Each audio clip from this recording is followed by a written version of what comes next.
The host of RN Breakfast, Patricia Karvelas, joins us now for our regular chat on federal politics. Patricia, g'day. So the day is finally here. There's been so much anticipation about this. The Solicitor General's legal advice on the Scott Morrison ministries. All the indications are it's not going to find that there was anything illegal in what Scott Morrison has done. And is it fair enough to say that the federal government is now turning its attention on the Liberal Party, to say the onus is on the Liberal Party to take severe action against Scott Morrison? Yeah, that's absolutely right. So a couple of angles on this.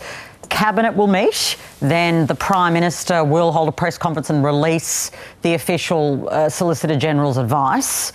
We know what we do know at this stage before it's officially released, based on my conversations with very senior people, is that it doesn't find per se a sort of breach of law, but a breach of convention certainly has occurred. So then the pressure the government wants to insert is on the coalition.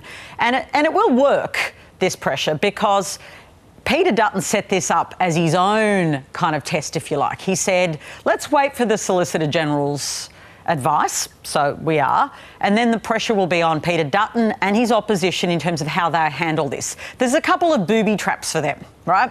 One is if there's a censure motion against Scott Morrison or a motion for an inquiry into what he knew and did, there will be a decision for the opposition to make about whether it votes in favour of it. Obviously, there is political pressure to vote in favour of either of those potentials. But there is, this guy was their Prime Minister. This guy was their leader very recently. So there is an internal dilemma about how to handle this issue. An internal dilemma that I must say the government politically is relishing. Let's call this for what it is. They are enjoying immensely the pressure this is putting on the opposition. So that's one thing. The pressure it puts on Peter Dutton, which it does.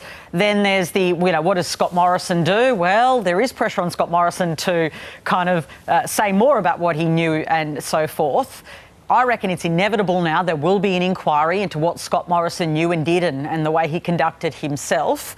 I pressed Richard Marles, the Deputy Prime Minister, about whether the Governor-General's role, the Department's role would also be part of that. He said that's a subsequent issue. He wants it to be focused all on what Scott Morrison did as Prime Minister. So again, they want the focus to be there. And then there is the law reform issue. One thing that you keep hearing from the government, which I think is wise, is we have to learn the lessons from this as a kind of, the parliament, politics, everyone, and clean this up. So what options are available to them? Well, there's the Minister of State Act, and they could change that act to require the publication of ministerial appointments. It's actually not very complex thing to do, really. Yeah, it seems that's the very least that will come out of this. Yeah, and that will force the publication. So that will come out, but there is a lot more that will come out of this process. Again, this now becomes an issue for the opposition because their own kind of test, if you like, of the next moment where they would have to say more. The Solicitor General's advice, that's today. So that does force their hand. And there is that view that we saw Barnaby Joyce express in the Insider's interview the other day, that people in the street aren't really talking about this, and then you would think there would be a significant number of coalition members who think if the Solicitor General's advice is that there was nothing illegal, then you can move on. Yeah, that's Barnaby Joyce's line. It was legal. I don't think that passes a pub, cafe or, cute diner test at all. So I don't actually think that's the dominant view in the coalition. Look at senior ministers and now shadow ministers like Karen Andrews calling for Scott Morrison to resign. There is a view actually in the coalition that they need to distance themselves from Scott Morrison. They shouldn't be running any kind of protection racket for him or be seen to. And so that, in fact, it does them political damage to link themselves in any way to defending this. You can be officially legal, but if it's seen as sneaky by the public and not transparent, and also to break conventions which are there for a reason. We have a lot of conventions in our Westminster system, can I say? it's full of conventions, and the idea is that you follow them because people expect you to, and that's the way democracy is trusted. Politicians hopefully are trusted, and that the system is robust. Now, if you go back to how this is affecting politics, there was a poll out today published by the Nine papers which show really a record honeymoon period for Anthony Albanese and real trouble for the coalition under Peter Dutton. And that was taken while this crisis was happening. So it does demonstrate, back to your question about is it what people are talking about, that people have noticed.